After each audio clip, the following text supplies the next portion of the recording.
जैसा कि विदित है कि देश भर में देश के अन्नदाता कहे जाने वाले किसान की धान की फसल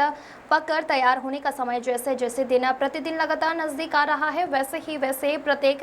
दिन धान की फसल की खरीदारी को लेकर किसानों के माथे पर चिंता की लकीर साफ नजर आ रही है, जिसके चलते देवभूमि उत्तराखंड प्रदेश के जनपद के उधम सिंह नगर के जसपुर नगर से एक खबर निकलकर सामने आ रही है, जहाँ वरिष्ठ विपणन अधिकारी कौशल कुमार, वरिष्ठ सहायक अनाथ मंडी समिति ध्यान सिंह, जमनाल अनाज मंडी निरीक्षक हादी हसन अधिकारियों के साथ मिलकर जसपुर उप जिलाधिकारी चतर सिंह चौहान ने बैठक में पहुंचे भारतीय किसान यूनियन के पदाधिकारी एवं क्षेत्र के दूर दराज गांव के किसानों के बीच धान खरीदी को लेकर एक बैठक आयोजित हुई, जिसको लेकर किसानों ने बताया कि धान खरीद 1 अक्टूबर से प्रारंभ करने, पोर्टल समय से पहले शुरू करने, अनाज मंडी में निकालने गए मास्टर को ही प्रत्येक मिल माने और इस बार बढ़ती धान की मात्रा दृष्टिगत 45 की जगह 55 कुंटल प्रति हेक्टेयर धान टोल करने और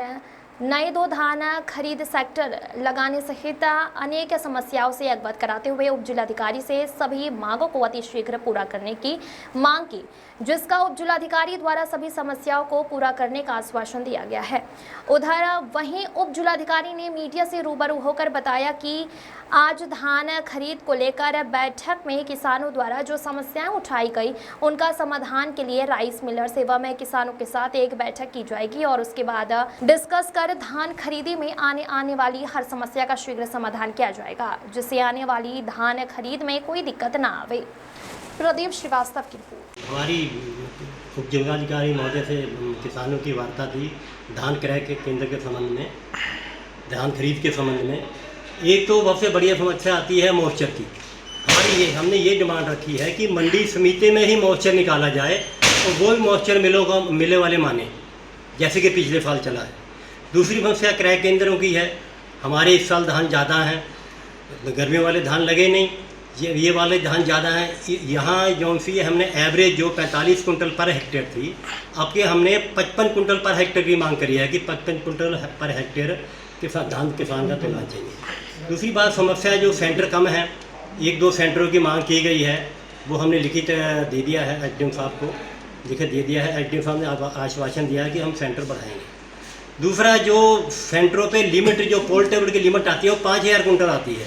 तो हमने मांग करी है कि 5000 कुंटल केवल 10 दिन चलता है, उसके बाद सेंटर बंद रहता है। तो उसके बाद में 2-3 दिन ट्रालियाँ हमारी वहाँ खड़ी रहती हैं। हमने ये डिमांड करी है कम से कम पहली दफ़ा जो पोर्टल आए 10,000 कुंटल का है प्रत्येक सेंटर पे। 10,000 से पहली दफ़ा 10,000 आए, उसके बाद में जहाँ डिमांड आएगी वहाँ पोर्टल बाद में बढ़ाया जाए। ये समस्या हमने सुनी, बताई हैं और एसडीएम साहब ने आश्वासन दिया हमें कि इन समस्या पे हम गौर करेंगे और हम आपका धान समय से क्रय केंद्र लगाएंगे। 1 अक्टूबर से हमें भरोसा दिया है कि 1 अक्टूबर से हम सेंटर खड़े कर देंगे धान तुलवाने के लिए। सेंटर की प्रक्रिया सब हम सुचारू रूप से चला देंगे 1 अक्टूबर से। जो किसान हैं हमारे जसपुर क्षेत्र के, उनके साथ बैठक की गई है। जो धान की क्रय आगे होना है आने वाले समय में, उसको लेकर के बैठक रखी गई थी और आप लोगों की जो समस्याएं हैं उसको भी सुना गया है और विगत वर्ष में जो समस्याएं आई थी उसको कैसे दूर किया जाए इस पर भी चर्चा हुई है। इसमें एसएमआई साहब भी हैं, हमारे मंडी के और भी अधिकारी कर्मचारी यहाँ पे मौजूद हैं। तो बेसिकली जो कुछ समस्याएं हैं इनकी, उसको हम लोग डिस्कस अलग से भी कर रहे हैं और ख़ास तौर पे जो राइस मिलर्स हैं जो इनका धान को क्रय करते हैं, उनके साथ भी एक बैठक हम लोग रखेंगे, उसमें किसानों को भी बुलाएंगे और जो आपने आज 4-5 अपनी समस्याएं बताई है उसमें डिस्कस करेंगे और कोशिश करेंगे कि जल्दी से जल्दी इसका निस्तारण भी करें और आने वाले धान के जो क्रय होनी है उसमें ये समस्याएं ना आए। ख़ास तौर पे इसमें जो आपका कहना था कि पोर्टल जल्दी शुरू हो जाए, क्योंकि इस बार धान की जो फसल है जल्दी आएगी। कुछ आपका ये कहना था कि जो कमीशन एजेंट्स के माध्यम से जो क्रय होता है उसका पेमेंट लेट होता है, उस पर भी चर्चा करेंगे हम मिलर्स के साथ। धान में की जो फसल आती है उसको मॉइस्चर को लेकर के भी कुछ समस्या आप लोगों ने बताई है, उसका भी कोई ना कोई समाधान निकालेंगे और मुझे उम्मीद है कि इस बार जो धान की क्रय हमारा होगा यहाँ पे वो अच्छे से होगा और समय अंदर हम लोग अपने टारगेट अचीव कर लेंगे।